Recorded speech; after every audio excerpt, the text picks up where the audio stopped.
Hello students, welcome again to YouTube channel maths mode. और आज हम डिस्कस करने वाले हैं exercise number 1.4 of the chapter sets.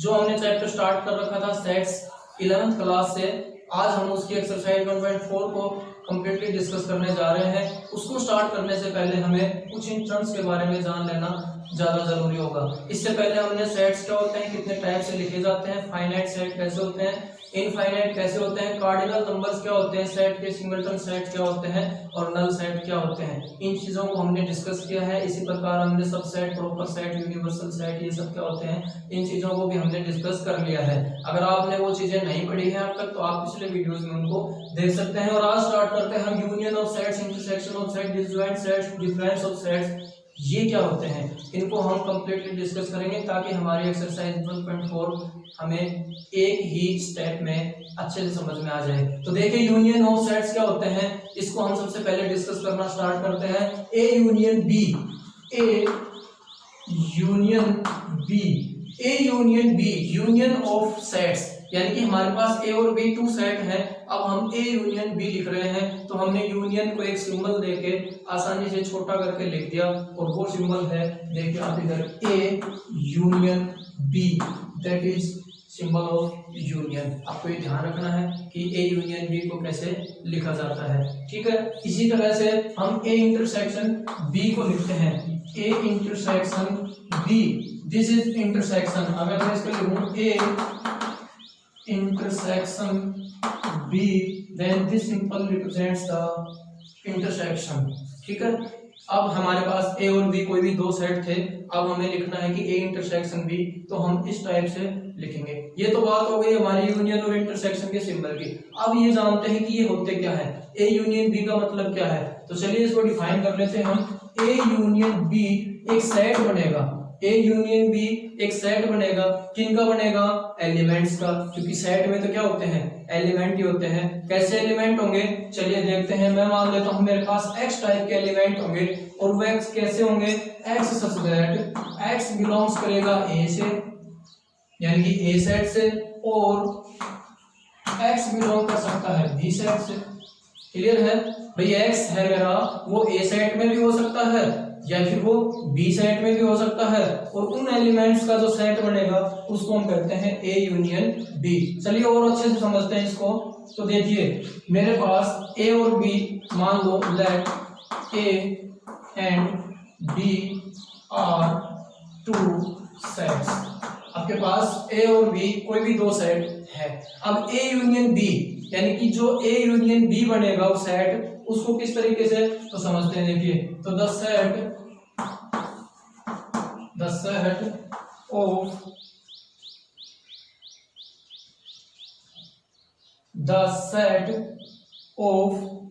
A union B, कैसे लिख सकते हैं हम, the set of A union B is the set of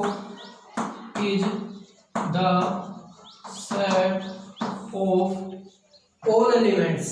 कौन से एलिमेंट अभी देखते हैं, set of all elements which are either in set A और सेट बी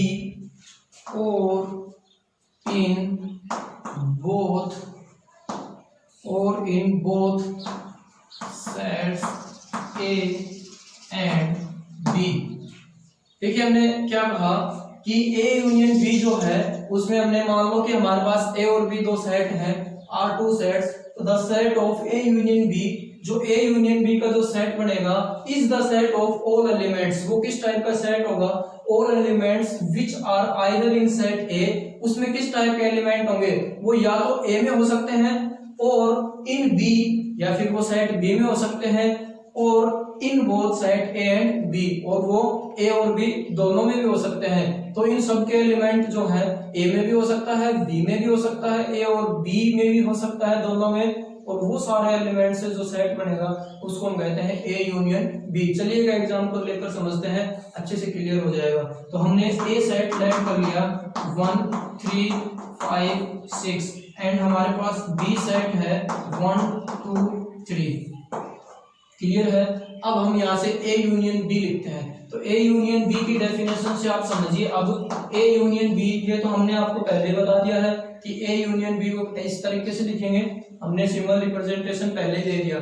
उसके बाद देखिए A union B is equal to क्या होगा, ए में होना चाहिए वो एलिमेंट, ए में हो सकता है 1 है, ए में है, बी में भी है, कोई बात नहीं है, हमने कहा है वो दोनों में भी हो सकता है, रिपीटिंग हम करेंगे नहीं, 1 दोनों में है, इसका मतलब एक बार अगर मैं 1 1 लिखूं तो आपको पता ही है, आप पहले डिस्कस कर चुके हैं कि अगर 1 1 दो बार है तो हम उसको रिपीट करके नहीं लिखेंगे, एक बार ही काउंट होगा वो। तो 1, उसके बाद 3, तो देखिए 2 इसमें है, 2 इसमें नहीं है, कोई दिक्कत नहीं है, वो ए में हो या बी में हो, किसी एक में होना चाहिए। तो देखिए 2 हो गया।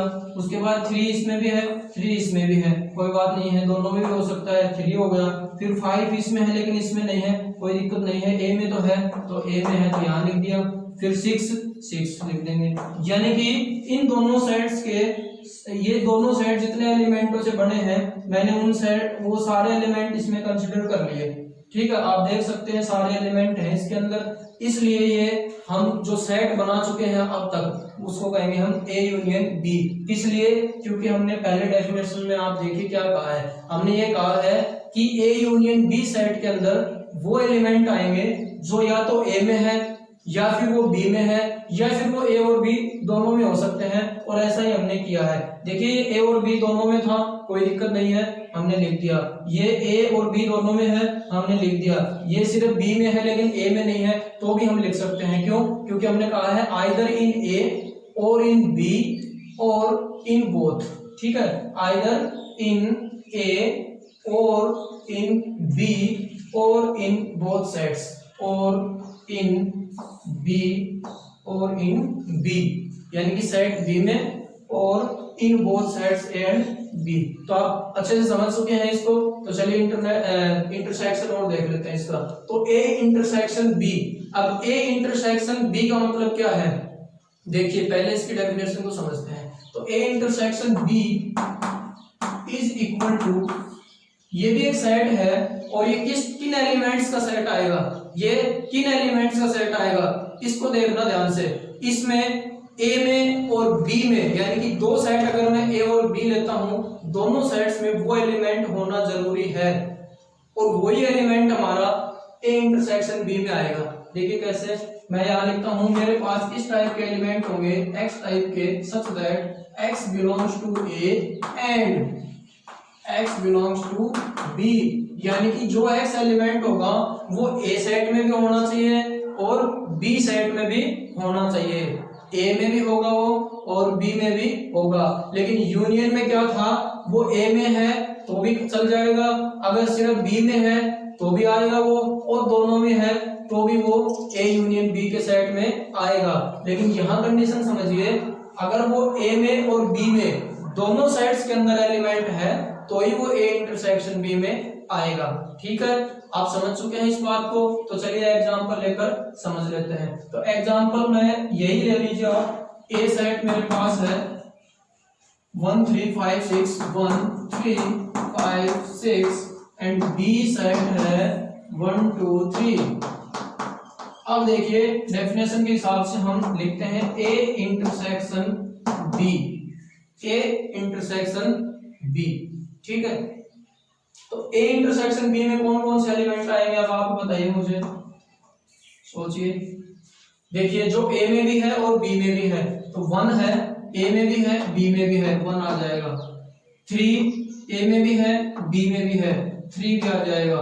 2 बी में है लेकिन ए में नहीं है, ऐसे ही 5 ए में है लेकिन बी में नहीं है, 6 ए में है, यानी कि इसमें हमारे पास वही एलिमेंट आएंगे जो दोनों में कॉमन है, यानी कि वो सेट ए में भी है वो सेट बी में भी है, और इन एलिमेंट से जो सेट बनेगा उनको हम क्या कहेंगे, A intersection B, A intersection B. आप ये बात अच्छे से समझ चुके हैं तो आप आसानी से एक्सरसाइज को कर सकते हैं, और हम अब स्टार्ट करते हैं एक्सरसाइज को। उससे पहले एक बात और समझ लेते हैं, डिसजॉइंट सेट्स।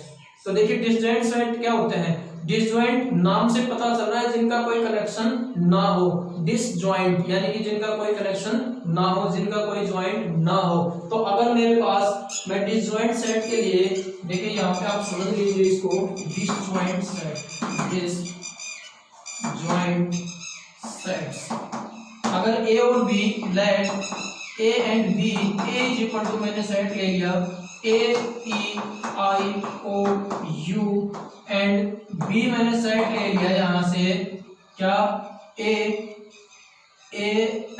यहाँ मैंने ले लिया B C D E, B C D सिर्फ यही ले लिया।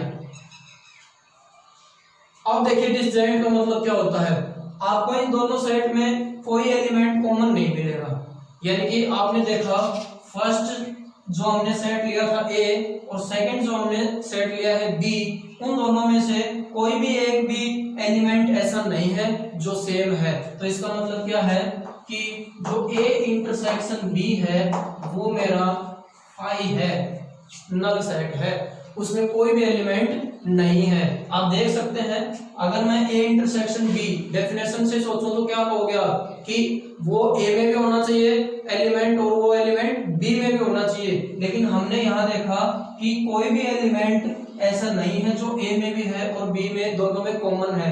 देखिए ए सेट में है लेकिन बी सेट में कहीं नहीं है, ई ए सेट में है बी सेट में नहीं है, ऐसे ही आई इसमें नहीं है, ओ इसमें नहीं है, यू इसमें नहीं है, यानी कि कोई भी एलिमेंट सेम नहीं है दोनों सेट्स का। इसका मतलब हमारे पास जो ए इंटरसेक्शन बी का जो सेट बनेगा वो नल सेट बनेगा और नल सेट को हम फाई से लिख सकते हैं। तो इसका मतलब क्या हुआ, A intersection is equal to phi. इसको हम कहते हैं, अगर ये कंडीशन होती है तो हम कहेंगे A and B are disjoint set. अगर ये कंडीशन होती है तो हम क्या कहते हैं, A and B are disjoint sets, A and B are disjoint sets. Clear है ना। अगर कोई भी एलिमेंट कॉमन नहीं है दोनों सेट्स में, ठीक है, तो हम कहेंगे कि वो जो दोनों सेट हैं ए और बी वो डिसजॉइंट है। आप देखिए इसके वर्डिंग से आप पहचान लीजिए डिसजॉइंट यानी कि कोई भी कनेक्शन उन दोनों में नहीं है। नल सेट एम्प्टी सेट हमने यहाँ फाई से डिनोट करते हैं, तो हमने क्या लिख दिया, A intersection B is equal to five, यानी कि इस सेट में कोई एलिमेंट नहीं होगा ए इंटरसेक्शन बी में। तो इसी टाइप से अगर हम इसको लिख देते हैं तो हम कहेंगे कि ए और बी दोनों डिसजॉइंट सेट है। उसके बाद देखिए डिफरेंस ऑफ टू सेट, ये भी आपको नाम से समझ में आ रहा है कि दो सेट्स का डिफरेंस। तो चलिए मैं फिर से यही सेट ले लेता हूं, लेट, अब डिफरेंस ऑफ टू सेट्स को समझ लीजिए। Let set A is equal to क्या था हमारा, A 1 3 5 6 and set B is equal to 1 2 3। अब देखिए अगर डिफरेंस का मतलब समझिए आप, डिफरेंस का मतलब अगर मेरे पास दो सेट है तो a माइनस बी उनका डिफरेंस होगा, then a minus B is equal to, a minus B का मतलब क्या है कि a के एलिमेंट है उनमें से b के जितने भी एलिमेंट है a सेट में उनको हटा दीजिए आप। तो देखिए b में 1 है, a में से 1 को हटा दीजिए, b में 2 है, a में से 2, अब a में 2 है ही नहीं, ये तो अपने आप हट गया। b में 3 है तो a में से 3 को हटा दीजिए, यानी कि 1 एंड 3 ये 2 एलिमेंट्स यहाँ से हट जाएंगे। क्यों? क्योंकि ये सेट b में है, तो इसका मतलब जो हमारा a माइनस बी सेट आएगा वो क्या आएगा, 5। अब हम एक्सरसाइज स्टार्ट करते हैं 1.4। जो हमें टर्म्स जाननी थी उनको हमने जान लिया है, अब आप आसानी से सभी क्वेश्चन सोल्व कर सकते हैं। तो चलिए स्टार्ट करते हैं एक्सरसाइज 1.4 क्वेश्चन नंबर फर्स्ट। तो देखिए क्या कह रहा है, find the union of each of the following pair of set. हमें सेट के पेयर दिए हुए हैं, देखिए एक्स वाई ए बी, इस हिसाब से पेयर में सेट है। अब हमें इनका यूनियन बताना है, तो आप भी आराम से बता सकते हैं। एक्स पहले में देखना है, हमें क्या बताना है, x union y. X union y के लिए हम सारे वो एलिमेंट लेंगे जो ए एक्स में भी है, वाई में भी हो सकता है, ठीक है, और वो दोनों में भी हो सकता है। तो एक्स यहाँ से हम स्टार्ट कर लेते हैं 1, 3 5, अब उधर देखिए 2 3 है तो 2 3 दोनों में कॉमन है, एक बार लिख लिया इनको, फिर 5, ये हमारा आ गया x यूनियन y। ठीक है, सेकंड देखिए, सेकंड कह रहा है कि a is equal to A E I O U elements का सेट है। देखिए अगर ये सेट है तो हम यहाँ ये सिंबल नहीं लगा सकते, सेट का ही लगाएंगे। ठीक है, ये अब सेट हुआ है ए, अगर हमने उस तरीके से लिखा है तो ये सेट में काउंट नहीं होगा, तो ये सिंबल सेट के लिए हम पहले ही पढ़ चुके हैं। तो देखिए ए E I O U A B सी, अब यहां से आप देख लीजिए सेकंड का जो ए यूनियन बी है वो क्या आएगा, तो ए ई आई ओ यू, और उसमें देखिए ए तो आ चुका पहले, बी सी, यानी कि ए और बी दोनों सेट के एलिमेंट मैंने लिखा, जो कॉमन रिपीट हो रहे थे उनको हमने एक बार, देखिए ए इसमें भी था, ए इसमें भी था, हमने ए को लिख दिया, फिर ई इसमें है उसमें नहीं है, कोई बात नहीं है, एक सेट में तो है, ई लिख दिया, ऐसे आई ओ यू लिख दिए, फिर उसमें ए तो हम ले चुके पहले, तो बी और सी और बचे, हमने बी और सी लिख दिए। थर्ड देखते हैं, देखिए क्या कहता है, a is equal to x such that x is a natural number and multiple of 3, x क्या है, नेचुरल नंबर है और मल्टीपल ऑफ 3। सेकंड b क्या कहता है, x such that x is a natural number less than 6। तो देखिए इसका सेट कैसे बनाएंगे हम, a यूनियन b, अब वो मल्टीपल ऑफ 3 जो नेचुरल नंबर है वो तो एक सेट है, उसके साथ किसका यूनियन करना है हमें, इसका नेचुरल नंबर लेस देन 6।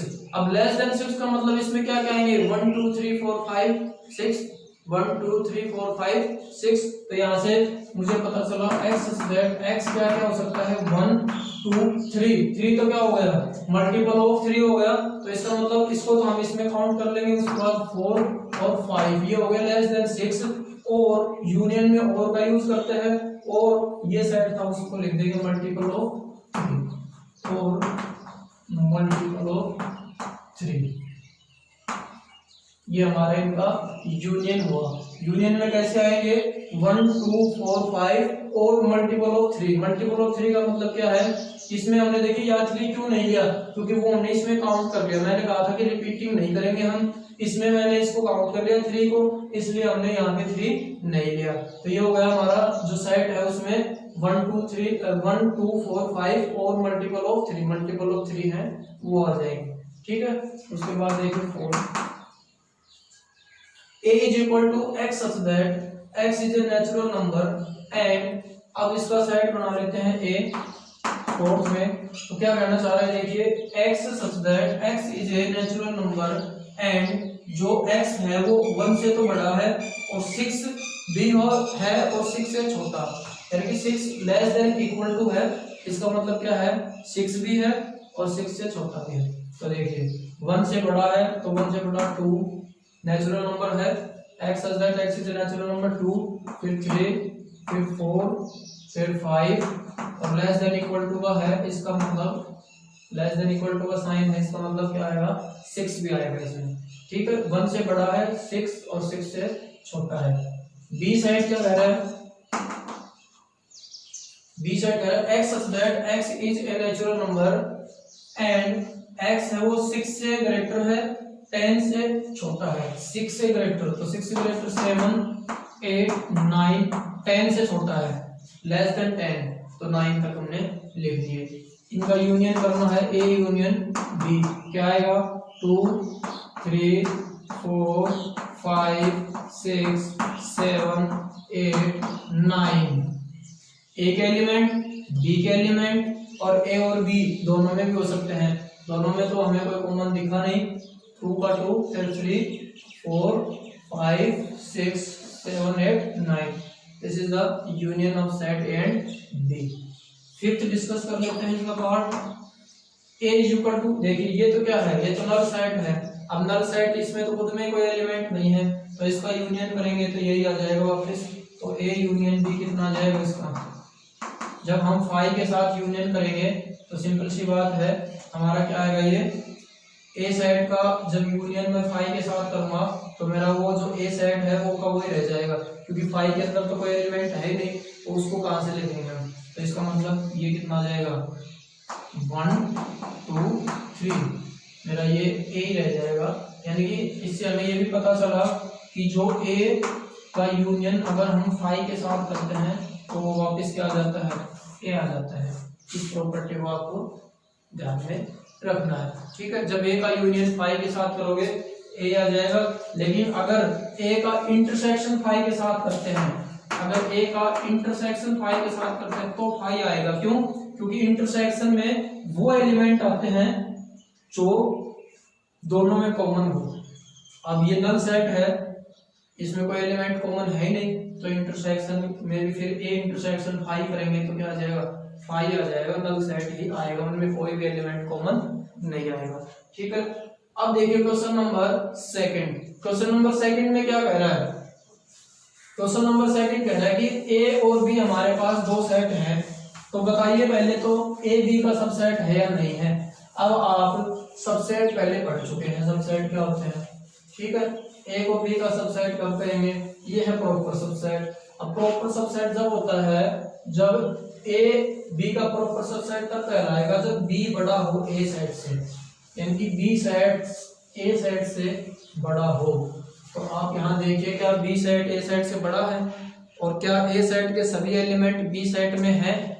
ए सेट के सभी एलिमेंट बी सेट में होने चाहिए, और उन एलिमेंट के अलावा बी सेट में कुछ कम से कम एक एलिमेंट और होना चाहिए, तो हम कहेंगे कि ए सेट है वो बी का प्रॉपर सबसेट है। तो देखिए ए सेट हमें दिया हुआ है ए बी, और बी सेट हमें दिया हुआ है A B C, second question में,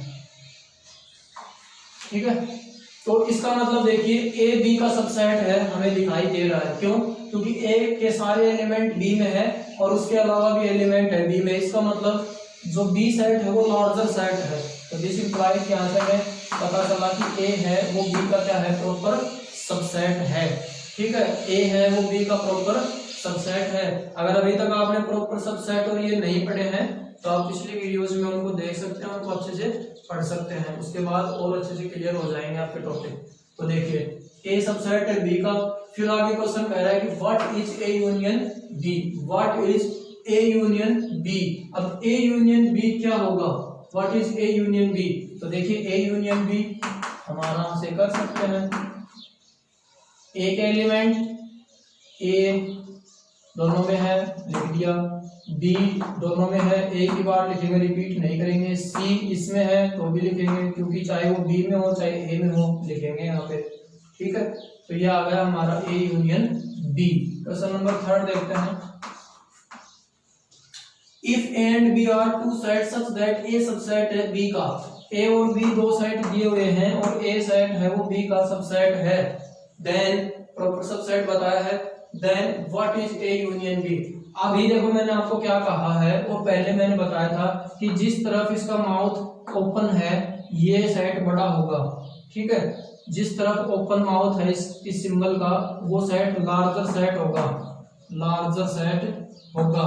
अब ये सेट अगर लार्जर है इसका मतलब क्या है कि ए छोटा है और ए कंप्लीटली बी के अंदर है, ए के एलिमेंट सारे के सारे बी के अंदर हैं, तो इसका मतलब यूनियन में कौन से आने चाहिए भाई, ए के तो बी में है और बी में कुछ और भी है, और यूनियन में वो सारे नंबर आते हैं चाहे ए में हो चाहे बी में हो। इसका मतलब जो बड़ा सेट है वही क्या हो जाएगा, यूनियन हो जाएगा। तो this implies A union B है तो क्या हो जाएगा बी, क्योंकि बी के अंदर ए के एलिमेंट तो है ही और बी के भी है, ठीक है, और बी में कुछ और एलिमेंट भी हैं, तो सारे जो सेट हैं उनका जो सारे जो एलिमेंट है उनका जो सेट होगा वो इसमें बी होगा। तो इसका मतलब क्या है, ए यूनियन बी का जो यूनियन आएगा वो खुद बी सेट ही होगा। कब होगा, जब ए बी का प्रॉपर सबसेट है, ठीक है, ए बी का प्रॉपर सबसेट है। क्लियर है ये बात, ये आपका था क्वेश्चन नंबर थर्ड। तो चलिए देखते हैं क्वेश्चन नंबर फोर्थ। देखिए हमें चार सेट दिए हुए हैं ए बी सी और डी। अब हमें ये पूछे गए हैं इनके यूनियन बताने हैं। तो देखिए फर्स्ट पार्ट का यूनियन लेते हैं हम इसमें, A union B, A union B. अब ए यूनियन बी कीजिए, तो ए यूनियन बी, आप ए और बी साइड देख पा रहे हैं, इनमें से देखिए ए यूनियन बी 1 2 3 4। अब देखिए इसका करेंगे 3 इसमें आ चुका, 4 भी इसमें आ चुका, 5 नहीं है, 5 6 इसमें है नहीं है, इसमें ऊपर वाले में तो 6। ठीक है, ये हमारा क्या हो गया यूनियन। समझ में आ रहा होगा आपको भाई 1 2 3 4 तक है। अब जो रिपीट हो रहे हैं उनको छोड़ देंगे और बी में जो बच गए वो भी लिख दिया हमने। सेकंड पार्ट क्या कह रहा है, ए यूनियन सी। अब ए यूनियन सी, अब ए का सी के साथ, मतलब ए का सी के साथ यूनियन करेंगे, तो ए के elements A union C is equal to, A के एलिमेंट्स 1 2 3 4 और सी के एलिमेंट्स 5 6 7 8, यानी कोई भी रिपीट नहीं है, सारे आ जाएंगे 5 6 7 8। तो ये आ गया आपका ए यूनियन सी। उसके बाद में देखते हैं थर्ड, बी यूनियन सी। अब बी यूनियन सी, तो B union C is equal to, B union C कितना जाएगा, देखिए 3 4 5 6 3 4 5 6 और नेक्स्ट सी पूछा है तो सी में देखिए 5 6 आ चुका है, 7 8 तो बच गया 7 8, यानी कि ए, ये जो बी और सी है दोनों साइड्स के एलिमेंट आ जाने चाहिए इसमें। कुल मिला के बात ये है बी और सी जो है उसके दोनों साइड्स के एलिमेंट इसमें आ जाने चाहिए। ठीक है, ये यूनियन हो गया इसका। उसके बाद फोर्थ देखिए बी यूनियन डी, यानी कि बी का और डी का यूनियन पूछ रहा है, तो बी के एलिमेंट्स लिख लेते हैं बी यूनियन डी। तो बी के एलिमेंट्स है 3 4 5 6 3 4 5 6। अब डी में आइए, तो डी में 6 के बाद में ही है सारे 7 8 9 10, यानी कि कोई रिपीट तो नहीं हो रहा, कोई कॉमन नहीं है। ठीक है, लिख लेते हैं 7 8 9 10, 7 8 9 10। प्रैक्टिस कीजिए, आसान है, आपको इंटरेस्टेड लगेगा जब आप करेंगे यूनियन इंटरसेक्शन, तो इतना कोई इसमें मुश्किल काम नहीं है। आप भी करते रहिए, कॉपी पेन आप रखिए, मैथ के स्टूडेंट हो, अपने पास ही होनी चाहिए जब भी मैथ पढ़ो, तो आप भी करते रहिए। आगे देखते हैं फिफ्थ, इसका फिफ्थ पार्ट में क्या कह रहा है, A union B union C, A union B union C. अब A union B union C में कौन कौन से एलिमेंट आएंगे, देखिए ए में 1 2 3 4, मैं लिख देता हूँ 1 2 3 4। फिर आइए बी में, तो बी में 3 4 तो है, फिर 5 6 तो 5 6। फिर आइए सी में, तो सी में 5 6 तो है, तो फिर क्या है 7 8, ये लीजिए। अब ए बी सी तीनों के तीनों सेट इन्हीं एलिमेंट से मिलके बने हुए हैं। ठीक है, यानी कि तीनों सेट के एलिमेंट आ गए हमारे इस सेट में, तो ये 3 सेट्स का यूनियन हो गया। ठीक है, उसके बाद में 6 देख लीजिए, 6 में क्या है, A union B union D, A union B union D.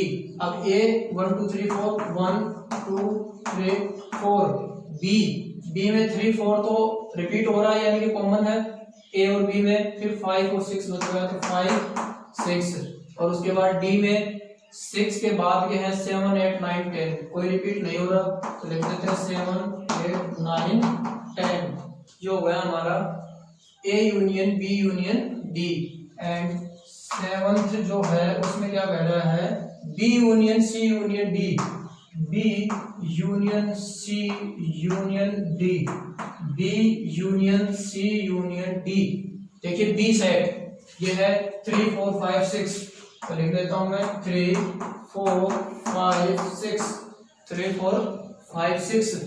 उसके बाद में सी, तो सी क्या है 5 6 7 8, तो 5 और 6 यहाँ पे आ चुका है, रिपीट हो रहा है, तो 5 6 को तो दोबारा लिखने की जरूरत नहीं है। तो सी में क्या क्या बच गए 7 8, यहाँ लिख लेता हूँ 7 8। उसके बाद में डी, तो डी में 7 और 8 रिपीट हो रहे हैं, क्या बच गया 9 और 10, तो 9 10। ये हो गया इन तीनों का यूनियन। कुल मिला के हमें ये बात समझ में आई कि यूनियन जो होता है सेट्स का, उसमें वो एलिमेंट होते हैं जो ए में यानी कि 3 सेट है, मान लो ए बी सी, तो वो या तो ए में हो तो भी आएगा उसमें, सिर्फ बी में है तो भी उस सेट में आएगा, किस सेट में, यूनियन वाले सेट में, और अगर वो सिर्फ सी में है तो भी वो आएगा, और अगर तीनों में है तो भी वो आएगा। रिपीटिंग हम करेंगे नहीं, ये हम पहले ही पढ़ चुके सेट्स की डेफिनेशन में। तो क्लियर हो चुका है आपका ये टॉपिक, मुझे तो ऐसा लग रहा है। अगर फिर भी आपको कोई डाउट हो तो आप मुझे कमेंट करके जरूर बता दें, मैं आपके डाउट क्लियर करता रहूंगा, ठीक है। इसके बाद में हम आगे क्वेश्चन करेंगे, जो क्वेश्चन नंबर 4 तक हमने कर लिए। इसके बाद में इस एक्सरसाइज में आपके 12 क्वेश्चन है, तो 4 के बाद के क्वेश्चन हम अगले वीडियो में डिस्कस करेंगे। तब तक आप इस वीडियो में जो क्वेश्चन हमने किए हैं, जो टर्म्स हमने समझे हैं, जो भी कंसेप्ट हमने आज यहाँ आपको अच्छे से समझाने का प्रयास किया है, आप उनको फिर से एक बार प्रैक्टिस में लेके आए, यानी कि बार बार उनकी ट्राई कीजिए। और फिर हम मिलते हैं आपसे नेक्स्ट वीडियो में इससे आगे क्वेश्चंस के साथ। Thank you.